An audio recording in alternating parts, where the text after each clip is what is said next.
అసుర సంహారం teaser release.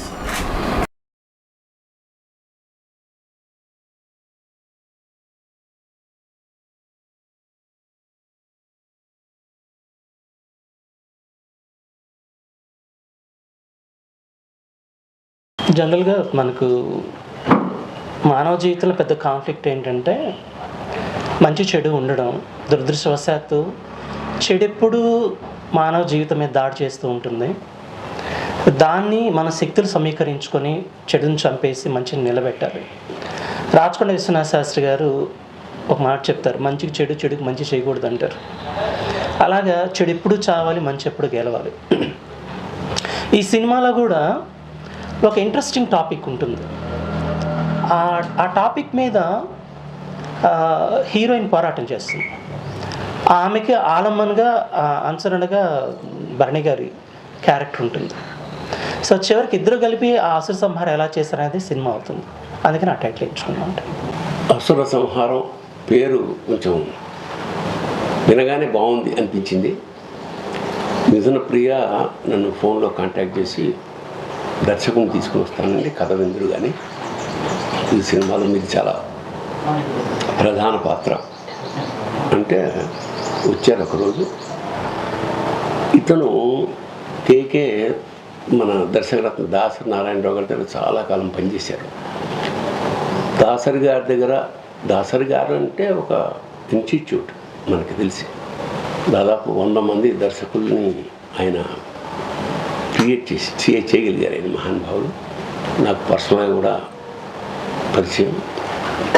అలాంటి ఒక ఇన్స్టిట్యూషన్ నుంచి వచ్చిన వ్యక్తిగా ఇంకా నేనేమి ఎక్కువ మాట్లాడలేదు. కథ చెప్పగానే ఇది తమాషాగా ఒక పల్లెటూరు లాంటి ఒక టౌన్లో జరిగే కథ, అంచేత పెద్ద సాఫిస్టికేషన్ లేని ఏరియాలో ఉండే ఒక డిటెక్టివ్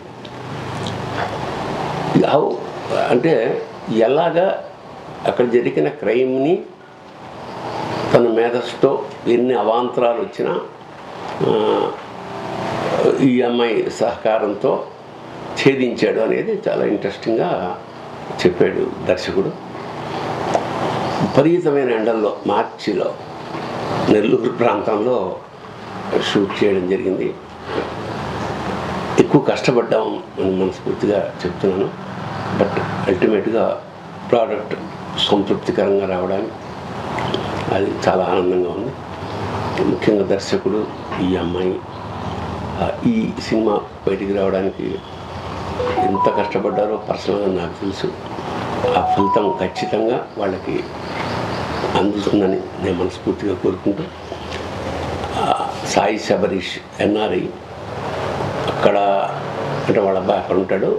నిర్మాతగా వాళ్ళ ఇంట్లోనే మేము మకాం ఉంది నెల్లూరులో. అన్ని విధాల మమ్మల్ని బాగా జాగ్రత్తగా చూసుకున్నారు ఆయన. అందుకు ఒకసారి నిర్మాత గారికి, వారి కుటుంబ సభ్యులకి నమస్కారం చెప్పుకుంటూ, ఓ డిఫరెంట్ క్యారెక్టర్. చాలా సినిమాలు చేశాను నేను, కానీ ఇది చాలా ప్రధానమైన పాత్ర సినిమాలో. డిఫరెంట్గా డీల్ చేసిన దర్శకుడు ఇది నా కృతజ్ఞతలు. అలాగే ఈ అమ్మాయి సహకారం విపరీతంగా ఈ సినిమాకి చేశారు కాబట్టి ఇద్దరికి కృతజ్ఞతలు అర్పించుకుంటూ, ఇలాంటి చిన్న సినిమా అంటే ఈ మధ్య మనం ఎక్స్పెక్ట్ చేయని సక్సెస్లు వస్తున్నాయి. అది చాలా ఆనందంగా ఉంది, ఆశ్చర్యంగా. ఎందుకంటే అందులో ఎవరున్నారు అన్నాకన్నా కంటెంట్ ఎంత గొప్పగా ఉందనేదే ప్రజలు చూస్తున్నారు. కాబట్టి ఖచ్చితంగా ఈ సినిమాని ఆస్వాదించండి, మమ్మల్ని అందరినీ ఆశీర్వదించండి. యాక్ట్ చేశాను, చిన్న ఫిలిమ్స్. మేము ఇప్పటివరకు చేసిన వాటిల్లో అసుర సంహారం పెద్ద ఫిలిం. మా ప్రొడ్యూసర్ గారు శ్రీ సాయి శబరీష్ గారికి, అలానే మా డైరెక్టర్ గారికి thank you so much sir. మేము చిన్న ఫిలిమ్స్ యాక్ట్ చేసినప్పటికీ, తీసినప్పటికీ భరణి గారు స్క్రిప్ట్ విన్న వెంటనే మాకు డేట్స్ ఇచ్చారు. Thank you so much sir. ఎప్పట్లానే ఈ సినిమాని ఆదరించాలని కోరుకుంటున్నాను. Thank you. నమస్తే అండి, నా పేరు కిషోర్ శ్రీకృష్ణ.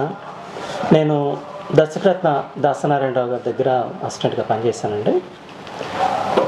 నేను డైరెక్ట్ చేసిన ఫస్ట్ ఫిల్మ్ బ్లైండ్ గర్ల్. దానికి మిథున్ ప్రియ గారే నిర్మాతగా వ్యవహరించారు. దాని తర్వాత శివబాలాజీ గారు బ్రెగ్డెసగా ప్రధాన పాత్ర సింధూరం సినిమాకి కథా స్క్రీన్ ప్లే మాటలు రాశాను. తర్వాత మైండ్ గేమ్ అనే మరో సినిమా థియేటర్ రిలీజ్ అయింది. ఇప్పుడు శ్రీ సాయి తేజ సెల్యులాయిడ్స్ బ్యానర్ మీద అసుర సంహారం అనే సినిమాను రూపొందించాను. ఇందులో మీకు తెలుసు 800 చిత్రాలకు పైగా నటించిన రచయిత ప్రముఖ నటులు శ్రీ తనిఖీల భరణి గారు ఇందులో ఒక విలేజ్ డిటెక్టివ్గా ప్రధాన పాత్ర పోషించారు. ఈ సినిమా అంతా ఆద్యంతంగా ఒక క్రైమ్ మిస్టరీలుగా సాగుతుంది. ఎటువంటి అశ్లీలత అసభ్యతకి తావు లేకుండా కుటుంబంతో వచ్చి చూడదగే విధంగా ఉంటుంది. ఈ సినిమాని నెల్లూరు చుట్టుపక్కల రూపొందించడం జరిగింది. ఈ చిత్రంలో తనిఖీల భరణి గారితో పాటు మిథున్ ప్రియ గారు కథానాయికగా నటించారు. ఆవిడ ఈ సినిమాకి ఎగ్జిక్యూటివ్ ప్రొడ్యూసర్ కూడా వ్యవహరించారు. ఈ ప్రాజెక్టు రావడానికి కారణమైన ముఖ్యమైనటువంటి వ్యక్తి ఆమెకి మీడియా ద్వారా నేను కృతజ్ఞత తెలియజేసుకుంటున్నాను. ఈ సినిమా షూటింగ్ పూర్తయిపోయింది. పోస్ట్ ప్రొడక్షన్ చివరి దశలో ఉంది. డీటెయిల్స్ మిక్సింగ్లో ఉంది. అన్ని కార్యక్రమాలు పూర్తి చేసుకున్న తర్వాత మార్చి నెలలో దీన్ని విడుదల చేయాలని అనుకుంటూ ఉన్నాము. ఈ సినిమా క్యారెక్టర్ చెప్పిన వెంటనే అంగీకరించి మాకు అన్ని విధాలా సహకరిస్తున్న శ్రీ భరణి గారికి కూడా నేను మీడియా ముఖంగా కృతజ్ఞత తెలియజేసుకుంటున్నాను. ఈ సినిమాని మీరందరూ ఆదరిస్తారని ఆశిస్తున్నాను.